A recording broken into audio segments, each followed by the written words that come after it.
Boa noite, famílias. Meu nome é Cairon. Eu me chamo Geisa.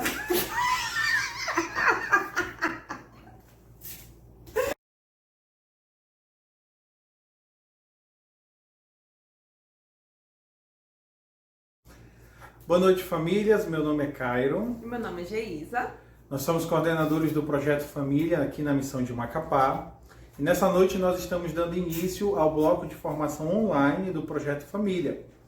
Esperamos que essa formação ela chegue até a sua casa, até o coração da sua família e que o amor de Deus ele possa transformar toda a sua família através dessa formação. E para dar início nesta noite, nós vamos escutar hoje o nosso RL, se chama Davi Araújo. Ele irá conversar com a gente hoje sobre família, desafios da fé no tempo de hoje. E para dar início, eu convido a todos vocês a fecharem um pouquinho os nossos olhos, pedir à Virgem Maria que venha sobre o nosso coração e nos dê um coração dócil a esta formação para que queiramos ser formados. Ave Maria, cheia de graça, o Senhor é convosco. Bendita sois vós entre as mulheres, e bendito é o fruto do vosso ventre, Jesus. Santa Maria, Mãe de Deus, rogai por nós, pecadores, agora e na hora de nossa morte. Amém. E com vocês, Davi Araújo. Bem-vindo, Davi! Então, boa noite, Cairon, boa noite, Geisa, boa noite a todos vocês que acompanham agora essa live aqui da Comunidade Católica Shalom, aqui da nossa missão de Macapá, com o nosso Projeto Família aqui da missão, que é jovem, mas que já oferta muitas oportunidades para nós de crescermos na fé como família, né? Como família que busca ser feliz junto do Senhor. E hoje nós temos a grande alegria de meditar um pouco, de falar um pouco desse tema que é a fé e o desafio de vivê-la nos dias de hoje. Antes de mais nada, eu queria apresentar para vocês esse ícone que está aqui do meu lado, que deve estar pequenininho ainda, do lado de mim aqui, que sou grandão, do meu lado, né, que sou grandão aqui, mas aqui é Nossa Senhora da Aliança. Gosto muito desse ícone. Esse ícone nós ganhamos no nosso casamento, né, eu e minha esposa, e é o ícone que fica no nosso altar, né, na grande maioria das vezes.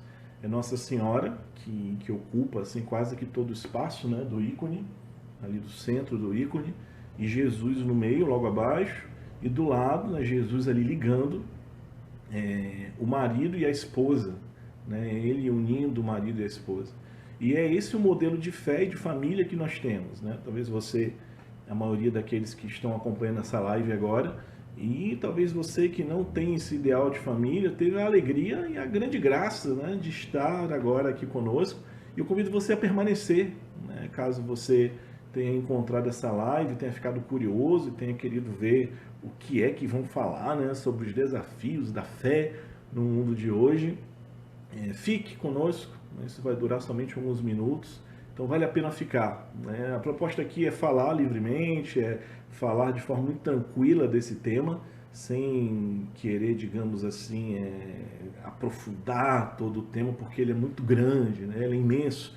A fé ela é imensa, né? A fé ela é grandiosa, ao mesmo tempo ela é muito simples, ao mesmo tempo ela se encaixa perfeitamente na nossa vida humana, né? Se enganam aqueles que pensam que a fé é algo completamente desencarnado, né? Algo abstrato, é algo distante da nossa vida. Muito pelo contrário, nós que fizemos a experiência, sabemos que a fé é algo que nos une cada vez mais à nossa própria humanidade.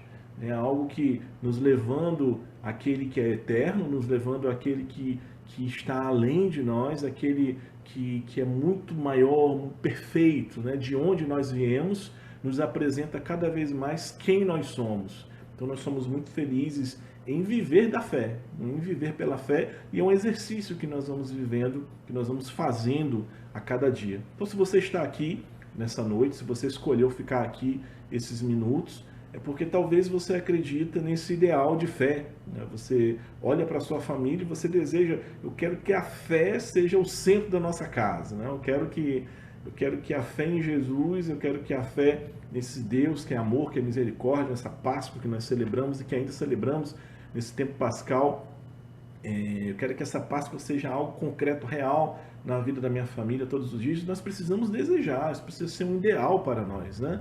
Deus nos deu essa alegria, Deus nos deu esse projeto que é a família enraizada na fé, né? Consolidada na fé, como nos diz a palavra.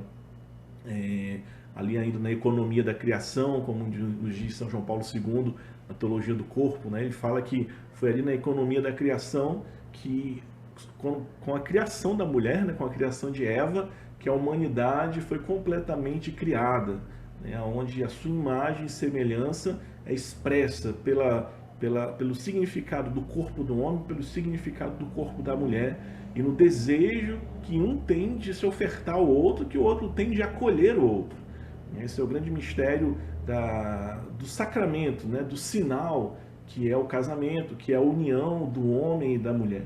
E logo depois, na economia da salvação, né? Quando Jesus veio até nós, quando o Verbo veio até você, quando o Verbo veio até mim, e que o sacramento ali do matrimônio ficou mais claro, né? João Paulo II nos fala de uma herança redentora, né? Onde pelo sangue de Cristo, pela oferta de Cristo, nós recebemos como herança um novo, né? A graça de nos unirmos, né? Homem e mulher em matrimônio, de uma forma nova, né? Agora a partir dessa nova economia, né? Dessa nova forma de viver a fé, totalmente sustentada na graça, totalmente sustentada na misericórdia de Jesus, pelos méritos da cruz, pelos méritos de Jesus, pela graça que Ele nos dá, como nos ensina a nossa igreja, que nós somos sustentados aí na fé, na nossa família. Então a primeira coisa que nós devemos guardar é isso.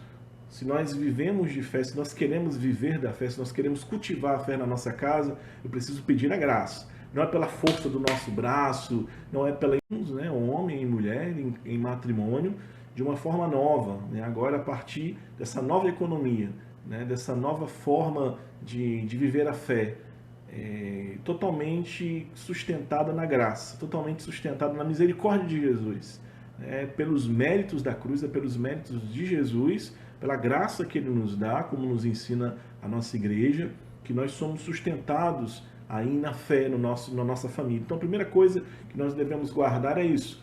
Se nós vivemos de fé, se nós queremos viver da fé, se nós queremos cultivar a fé na nossa casa, eu preciso pedir a graça. Não é pela força do nosso braço, não é pela imposição das coisas, não é pelo nosso desejo, simplesmente, entenda bem o que eu digo, simplesmente, porque o desejo é importantíssimo para a graça agir, para que a graça haja, né? Mas a graça é o mais importante, por isso eu preciso ser humilde e clamar: Senhor, a graça que Tu nos destes, pela Tua morte, pela Tua ressurreição, eu quero recebê-la também. Eu quero receber essa graça na minha vida, na vida da minha família. Primeiro caminho, primeira via que nós devemos fazer. Falando da cruz, né, os padres da igreja, de Tertuliano, Santo Agostinho, os primeiros padres da igreja, São João Crisóstomo, eles nos falavam né, dessa igreja que nascia ali do lado aberto de Jesus, a partir do sangue da água que jorrou do lado aberto de Jesus, a nova Eva foi criada, né? Eles comparam muito Jesus ao novo Adão, esse novo primeiro homem, e a igreja como a nova Eva, né? E a partir desse lado aberto de Jesus nasce os sacramentos, né? Os sacramentos, podemos dizer assim, esses que sustentam a nossa fé, que é o sangue simbolizando a Eucaristia, a água simbolizando o batismo, né, sacramento de iniciação, né, o batismo que nos introduz a fé, a Eucaristia que sustenta a nossa fé e que é o maior tesouro da nossa fé, o sacramento, né, o Santíssimo Sacramento. Daí nasce a nova Eva, daí nasce a igreja que somos nós, né, e essa igreja precisa gerar filhos para Deus. Daí também a nossa missão como família, como eu dizia no início. Nós precisamos gerar cada vez mais filhos para Deus através da nossa fé pregada e também vivida, né? São Paulo falava, né, que a fé ela é anunciada pela palavra. Nós precisamos falar, né? Senão, como vamos acreditar naquilo que eu não conheço? Né? Como eu vou entender algo que nunca falaram para mim? Né? Ou aquele servo, aquele eunuco, né? Desculpa, que estava ali naquela carroça, E aí Filipe acompanhou, né, impulsionado por aquele anjo que falou para ele, vá até ali, se aproxime, né, daquele cortejo, daquela carroça, e Filipe se aproxima e ele sobe, e o eunuco estava lendo Isaías, o servo sofredor, e Filipe ensina para ele, e disse que não estava entendendo nada, não tinha ninguém que o explicasse, e quando Filipe explicou para ele o que queria dizer aquilo, ele falou, o que me impede de ser batizado? E ele foi batizado, e vocês podem ir atrás da história depois nos Atos dos Apóstolos. A fé, ela precisa ser anunciada, é por isso que nós falamos, é por isso que quando na comunidade Shalom nós falamos de sair, de evangelizar, de bater nas portas, de fazer eventos evangelizadores, é por isso que o Papa Francisco convida a igreja a sair, a ir para as periferias, a anunciar, e a anunciar pela palavra, anunciando e ensinando a palavra, mas também na vivência, na caridade, colaborando com a dignidade das pessoas, enfim, tudo isso é anúncio da palavra. E na nossa casa, na nossa família, nessa célula que é a nossa família, é um pouco a mesma coisa, né? Talvez guardado assim as devidas proporções, né? Minha família não é um bairro, né? Minha família é ali, né? Meus filhos, minha esposa, meu marido, meu tio, minha mãe, meu pai, né? Aquela ali é minha família, né? Cada um com o seu jeito, cada um com as suas fraquezas, cada um com as suas virtudes, com as suas capacidades, com os seus projetos, né, com os seus dons, e no meio de toda essa diversidade, assim, essas diferenças de pessoas e de gostos e de, enfim, tantas características de temperamentos diferentes, né, temperos diferentes, ali a fé quer ser algo único para todos, né, quer ser esse ponto de ligação entre todos, e isso é possível, nós precisamos acreditar que é possível realmente fazer da fé, fazer de Jesus o centro da nossa casa, né? O centro da nossa família. Esse ponto que dá alegria, que dá esperança à nossa casa. Se nós pegarmos, por exemplo, o modelo de família que nós vivemos hoje. Nós vivemos no passado um modelo, na verdade, um modelo de sociedade no qual a família está inserida. A sociedade é feita de famílias e as famílias fazem a sociedade, na verdade. Então, assim, a sociedade era formada muito por essa ideia hierarquizada, né? de hierarquias, a partir dos bens materiais, a partir de sociedade no qual a família está inserida. A sociedade é feita de famílias e as famílias fazem a sociedade, na verdade.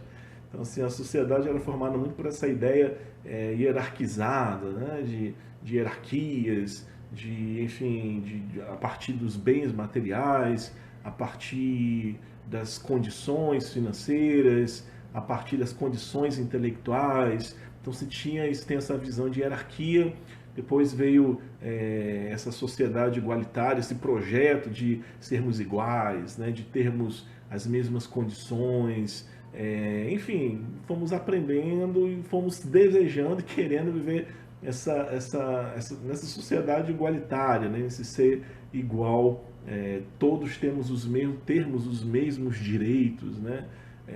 Não ter direitos diferentes porque eu tenho mais posses ou porque eu sei mais coisas do que o outro, mas essa sociedade que busca essa certa igualdade, né, nos seus direitos e em outras coisas também. E hoje temos uma novidade, que é o individualismo, né? Uma sociedade individualista, né? Um individualismo onde eu tenho a minha liberdade, então eu posso escolher a partir da minha liberdade, o que o outro pensa é a verdade dele, a minha verdade é a minha, né? Cada um tem a sua verdade, né? A gente escuta isso muitas vezes, né? Assim, cada um pensa do seu jeito e traz a sua verdade, eu preciso respeitar essa verdade, preciso respeitar a liberdade do outro, e a liberdade do outro precisa realmente ser respeitada. O próprio Cristo respeita a nossa liberdade.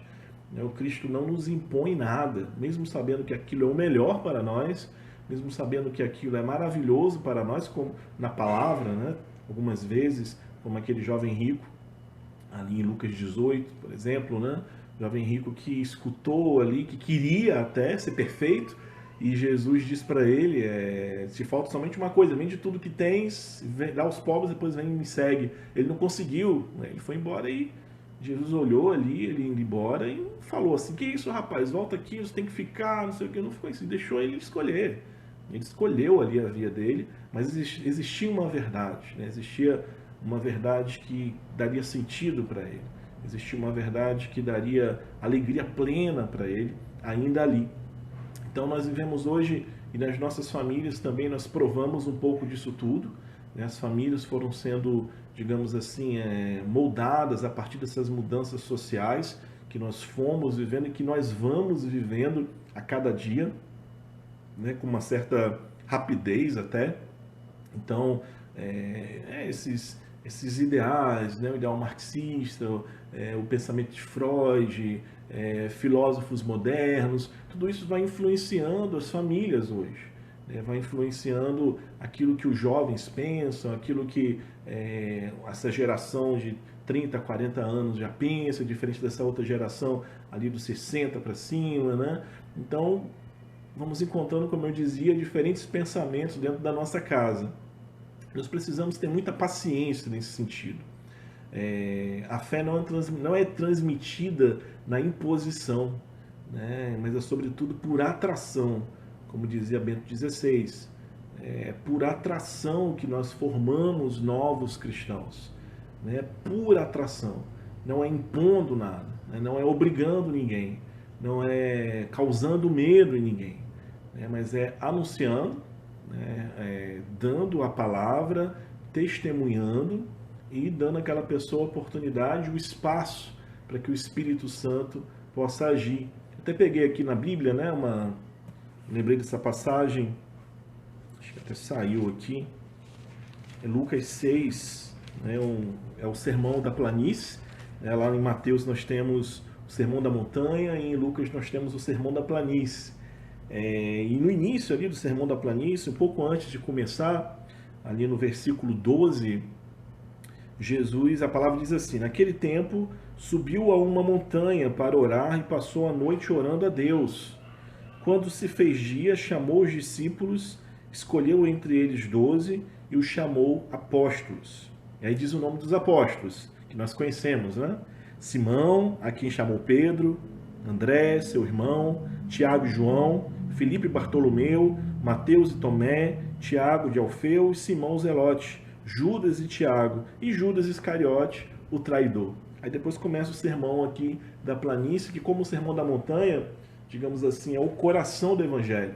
É ali onde Jesus dá a grande novidade do coração do Pai, né? A grande mensagem do Pai revela o coração misericordioso de Deus, não mais enraizado em uma lei, né, em imposições, mas em uma misericórdia que alcança todos nós. É interessante porque Jesus ali na família que ele formou, ele chamou pescadores, chamou o cobrador de impostos, né, que era considerado um grande pecador público, ele chamou ali aquele que devia trair, não é causando medo em ninguém, né, mas é anunciando, né, dando a palavra, testemunhando e dando àquela pessoa a oportunidade, o espaço para que o Espírito Santo possa agir. Até peguei aqui na Bíblia, né, lembrei dessa passagem, acho que até saiu aqui, é Lucas 6, né, é o Sermão da Planície, né? Lá em Mateus nós temos o Sermão da Montanha e em Lucas nós temos o Sermão da Planície. E no início ali do Sermão da Planície, um pouco antes de começar, ali no versículo 12, Jesus, a palavra diz assim: naquele tempo subiu a uma montanha para orar e passou a noite orando a Deus. Quando se fez dia, chamou os discípulos, escolheu entre eles 12 e os chamou apóstolos. E aí diz o nome dos apóstolos, que nós conhecemos, né? Simão, a quem chamou Pedro, André, seu irmão, Tiago e João, Filipe e Bartolomeu, Mateus e Tomé, Tiago de Alfeu e Simão Zelote, Judas e Tiago, e Judas Iscariote, o traidor. Aí depois começa o sermão aqui da planície, que como o sermão da montanha, digamos assim, é o coração do evangelho. É ali onde Jesus dá a grande novidade do coração do Pai, né? A grande mensagem do Pai revela o coração misericordioso de Deus, não mais enraizado em uma lei, né, em imposições, mas em uma misericórdia que alcança todos nós. É É interessante porque Jesus ali na família que ele formou, ele chamou pescadores, chamou o cobrador de impostos, né, que era considerado um grande pecador público, ele chamou ali aquele que devia trair, o traidor, né, aquele que acabou traindo. Jesus poderia ser entregue de outra forma, mas o seu amigo o entregou. Jesus chamou jovens, enfim, tem de tudo ali entre os 12 e entre os outros discípulos também, né? A pecadora, né? Aquela do qual Maria Madalena, o Evangelho diz que de onde saíram 7 demônios, era discípula de Jesus, não fazia parte do grupo dos 12, mas era discípula. Então nessa família de Jesus existiam pessoas bem diferentes. Nós podemos fazer usar isso como uma analogia, né? Assim, algo bem concreto que pode ser bem adaptado à nossa realidade como família.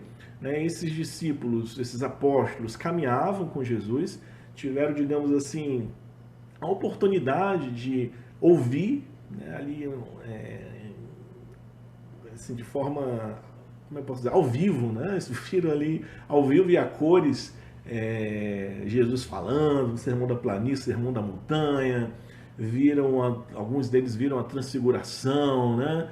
Depois viram Jesus na cruz, viram Jesus ressuscitado, Jesus vivo ali no meio deles, e não conseguiram entender muita coisa, né? Ficaram perdidões, né? Ali depois da ressurreição, Pedro chegou: eu vou pescar, a gente vai pescar com você também. Não sabiam muito o que fazer, né? Eles estavam perdidos, assim, né? Jesus morreu, ressuscitou, eles ficaram um pouco sem saber, talvez um pouco como nós cristãos, né, nesse tempo que vivemos agora de pandemia, vivemos talvez com mais sentido esse tempo de ofertas e de privação durante a quaresma. Aí depois chegou a Semana Santa, o ápice da nossa fé, né? Vivemos a paixão, a morte, a ressurreição de Jesus, e a pandemia continuou, né? E nós podemos estar um pouco assim perdidos, né? Até ali dentro da nossa fé, sem saber um pouco para onde ir, fazendo um pouco tudo e caminhando para Pentecostes. É interessante isso que eu queria dizer, né? Os discípulos ali caminhando, Jesus com eles, até que Jesus vai embora e diz: olha, eu tenho que ir para que o outro Paráclito venha, mas ele vai vos lembrar aquilo que eu vos disse, ele vos dirá ainda coisas novas. E interessante nessa passagem ali no início dos Atos, né? Que os homens ficam olhando para o alto e os anjos: o que vocês estão olhando ainda aqui, né? O que vocês estão olhando aqui, né? Vão fazer o que ele mandou vocês fazerem. E eles ficam lá presos ainda naquela sala e no cenáculo. E o Espírito Santo precisou vir sobre eles e sobre nós para que nós entendêssemos e tivéssemos uma real experiência com a fé. Então esse é o grande segredo, né? Não adianta você que é filho querer impor a seu pai a fé. Não adianta você que é pai querer impor o seu filho, você que é mãe impor o seu marido, você que é esposa, né, impor o seu marido ou impor o seu filho. Precisamos colaborar com a missão do Espírito Santo, ou seja, anunciar, dar sinais que nós estamos ali, dar sinais daquilo que é tesouro, daquilo que é precioso, daquilo que é valioso para nós, que é a fé, que é a palavra de Deus, anunciar e, sobretudo, testemunhar. E, ao mesmo tempo, abrir espaço para que o Espírito Santo venha agir na vida dele, né? Precisamos ter essa paciência que Deus teve, essa paciência que Jesus teve com vocês. Olha, eu tenho que ir para que o outro Paráclito venha, mas ele vai vos lembrar aquilo que eu vos disse, ele vos dirá ainda coisas novas. E interessante nessa passagem ali no início dos Atos, né? Que os homens ficam olhando para o alto e os anjos: o que vocês estão olhando ainda aqui, né?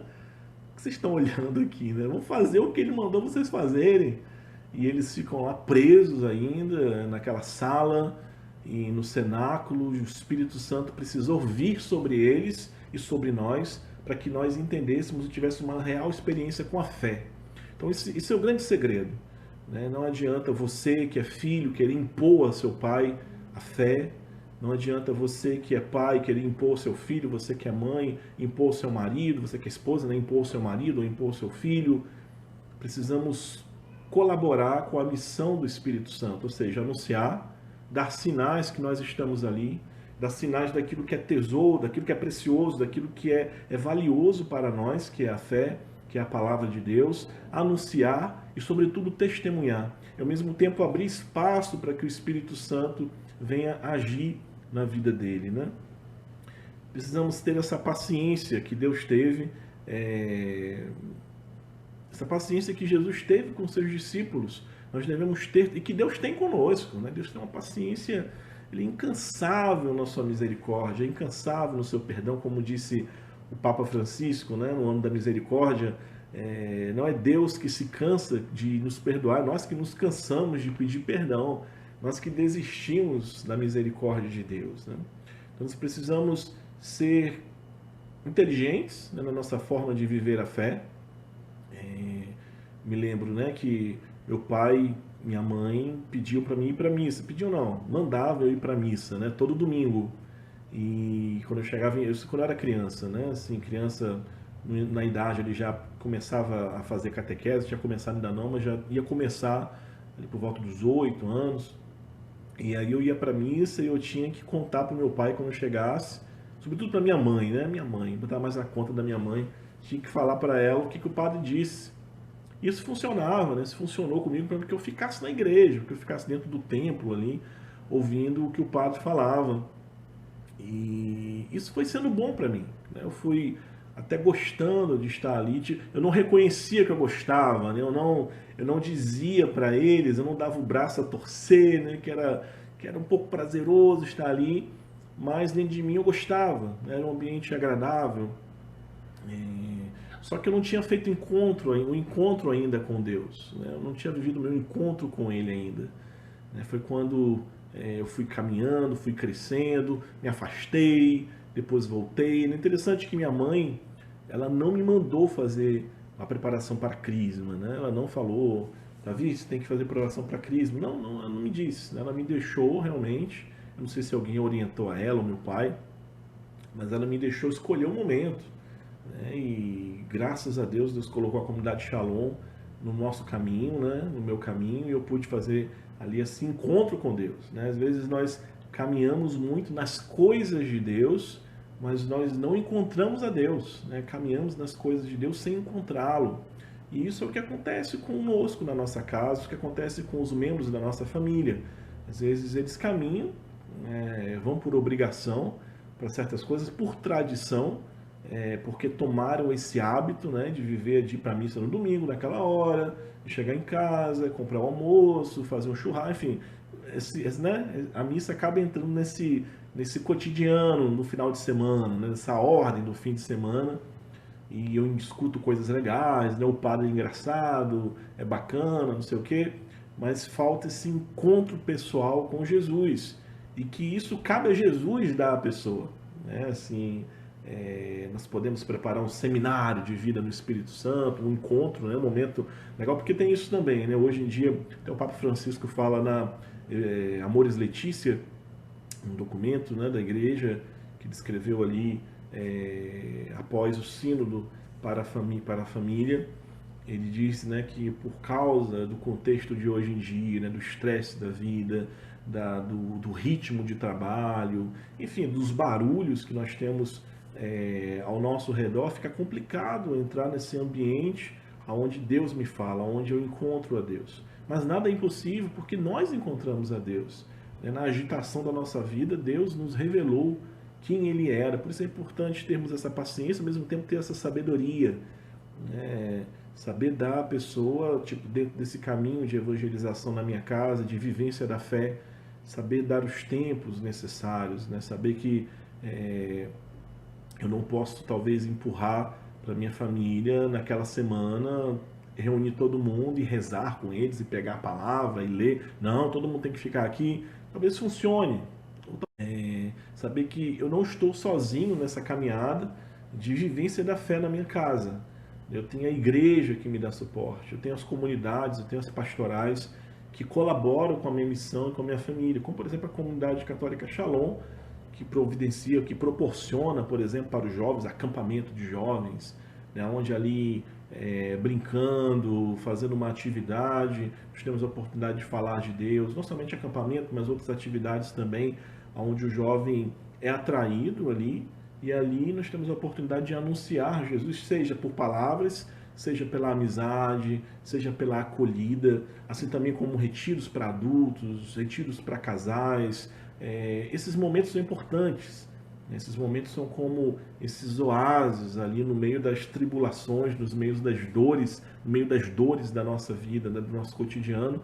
São oportunidades que nós temos e é importante. Se nós conseguirmos levar os membros da nossa casa, da nossa família para viver ali, seria muito bom e seria muito importante.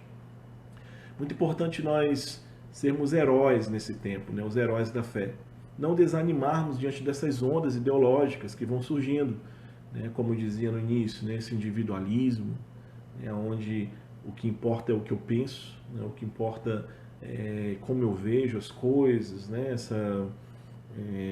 Esse egoísmo que às vezes nós vivemos, que vai gerando um pouco essa rebeldia nos nossos jovens, ou até em adultos também, hein? Gerando essa rebeldia e essa dureza de coração. É importante sermos confiantes, sustentarmos ali a nossa fé, continuarmos a interceder, a pedir a Deus que intervenha na vida daquela pessoa, né? Fazer o nosso possível, mas sobretudo guardar a intercessão. É importante manter um ritmo de oração na minha casa. Manter um ritmo de oração na minha casa e dizer assim, existe um lugar, né? Aqui nós providenciamos um lugar para estarmos unidos em oração. Esse altar doméstico, onde eu coloco ali a minha imagem, coloco o meu ícone, acendo uma vela, onde eu coloco o meu crucifixo, e ali onde toda semana, naquela hora, todos os dias naquela hora, o meu filho, a minha filha, o meu pai, minha mãe, meu irmão, vai ver que eu paro ali, acendo a vela e rezo um terço. Todos os dias ele vai ver que eu faço aquilo. Um dia ele vai parar ali comigo, um dia ele vai pedir que eu reze pela prova dele, vai pedir que eu... Enfim, as coisas vão entrando aos poucos, e aos poucos o Espírito vai abrindo espaço no coração, né? Eu lembro de uma missão onde eu morei, tinha uma mulher, né, que participava do grupo de oração, e ela um dia chegou muito triste falando que o filho dela tinha decidido em se tornar muçulmano. Ele tinha muitos colegas muçulmanos e ele pediu para ela, olha, eu não quero mais comer essa comida, eu quero a comida halal, né, que é o jeito como os islamistas, né, como é que posso dizer assim, matam um animal, né, virado para Meca, feito todo um rito ali para poder consagrar aquele animal a Allah. É muito comum encontrar, né, em lugares onde se tem muitos muçulmanos, encontrar no supermercado uma seção, né, de carnes assim, que foram abatidas dessa forma. Então ele queria que se comprasse somente essas carnes, né? E ela disse que não ia fazer isso, que na casa dela isso não ia acontecer, que era um absurdo, não sei o quê. Até que tivemos um encontro lá da comunidade, ela foi se confessar com o padre, um dos padres da comunidade que estavam lá. E ele disse para ela, por que você não compra? Compra, faça para ele a carne. Né? Poderia ser outra coisa, poderia estar te pedindo outra coisa. Ele está te pedindo só uma comida diferente. Né? Acolha, né? Ame-o, né? Assim como ele se apresenta hoje, esse adolescente. E ela, um pouco contrariada, começou a fazer isso. Né? Começou a comprar a comida ali que ele pedia, fazer para ele. E parou com essas brigas, né? Pela fé, né? Brigar ali com o filho, entrar em discussão, porque ela não acolhia, né, a escolha ali do filho. Até que um dia o filho chegou e falou, mãe, não precisa mais comprar essas coisas, eu parei com essa história, não sei o que, né? Porque nesse meio tempo também, ela rezava, ela intercedia por ele, ela conversava com ele, se tornou mais próxima dele, né? Esse ambiente de briga, de discussões, até se acalmou, né, por conta dessa acolhida dela, desse amá-lo como ele se apresentava. Jesus sentava à mesa com os pecadores, né? Ele sentava à mesa com os pecadores. Não vamos nos achar justos, né? Cuidado, devemos ter cuidado para não nos acharmos muito justos, né? Até essa tendência farisaica, quando convivermos com os membros da nossa casa, achando que porque nós tivemos a experiência com Jesus, nós somos mais sábios, né? Somos perfeitos. Que nada, não se iluda com isso, né? Não se iluda. Se você teve uma experiência com o amor de Deus, se você tem a fé, é por misericórdia. com essas brigas, né, pela fé, né, brigar ali com o filho, entrar em discussão, porque ela não acolhia, né, a escolha ali do filho. Até que um dia o filho chegou e falou: mãe, não precisa mais comprar essas coisas, eu parei com essa história, não sei o que, né? E porque nesse meio tempo também, ela rezava, ela intercedia por ele, ela conversava com ele, se tornou mais próxima dele, né? Esse ambiente de briga, de discussões, até se acalmou, né? Por conta dessa acolhida dela, desse amá-lo como ele se apresentava. Jesus sentava à mesa com os pecadores, né? Ele sentava à mesa com os pecadores. Não vamos nos achar justos, né? Cuidado, devemos ter cuidado para não nos acharmos muito justos, né? Até essa tendência farisaica, quando convivermos com os membros da nossa casa, achando que porque nós tivemos a experiência com Jesus, nós somos mais sábios, né? Somos perfeitos. Que nada, não se iluda com isso, né? Não se iluda. Se você teve uma experiência com o amor de Deus, se você tem a fé, é por misericórdia que você alcançou esta graça, por misericórdia que Ele veio até você. Foi aquele dia maravilhoso, naquele momento ali dentro da sua casa, rezando o terço, ou em um encontro, em um momento de efusão do Santo Espírito, que o Espírito Santo veio sobre você e você teve um encontro com a pessoa de Jesus. Esse é o grande esforço pastoral que a igreja vive nesse tempo também. Dar aos jovens, dar às famílias, dar às crianças, até mesmo ainda no ventre, né, da mãe, dar à mãe o prazer de ouvir a palavra de Deus, para que esse prazer já seja transmitido ali ao seu filho. Você tem vivido, né, bastante essa pastoral hoje em dia, no sentido catequético. Então, assim, tenhamos cuidado para não julgar, né? Porque as pessoas sentem o nosso julgamento, porque as pessoas, sobretudo os membros da nossa casa que nos conhecem, percebem o nosso olhar, percebem nas nossas palavras um certo autoritarismo, né? Uma certa imposição, e isso não vem de Deus, né? A autoridade que Deus nos dá é outra, é diferente, é uma autoridade que é utilizada no momento certo, né? Para exortar da forma certa, com caridade, com verdade, mas não essa imposição de quem sabe tudo, de quem diz o que você tem que fazer ou não tem que fazer. Cuidado, porque nós podemos perder essas pessoas, né? Podemos afetivamente distanciá-las de nós, o que seria uma pena, e porque nós somos cristãos, porque nós participamos de uma comunidade ou de um movimento, de uma pastoral, essa pessoa pode ligar isso. E hoje se generaliza muito rapidamente, né? Hoje nós olhamos para os políticos e são todos ladrões, né? São todos assim. Isso está errado, né? Nem todos são corruptos. Sei lá, tá vendo ali, o cara canta esse estilo de música, então ele é isso. Cuidado, né? Tenhamos cuidado com esse generalizar as coisas. Mas infelizmente acontece, né? Infelizmente acontece. E isso generaliza muito os cristãos, né? Você olha para os cristãos e se imagina que ele pensa que é melhor, que ele não sei o quê, enfim. Então tenhamos cuidado para sermos realmente reflexos da misericórdia de Jesus e não nos sentirmos no lugar daquele que deve julgar, que é a palavra.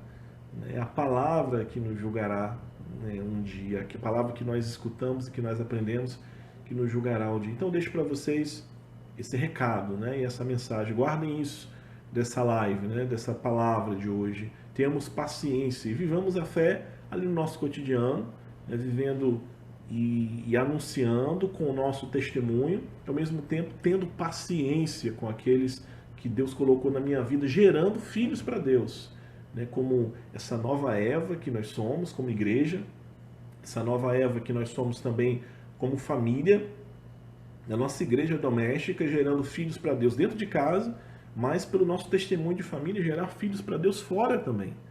É interessante como tantos jovens, pessoas, outras famílias se sentem acolhidas pela nossa família, né? Pela paternidade, maternidade espiritual que nós vamos exercendo, pela caridade que nós transmitimos através do nosso olhar, o não julgamento, né?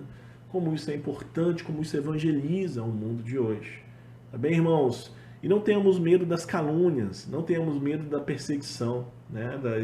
Dos julgamentos, né? Felizes os caluniados, felizes os perseguidos. Né? No mundo de hoje, quanto mais nós defendemos a fé, mais nós seremos perseguidos.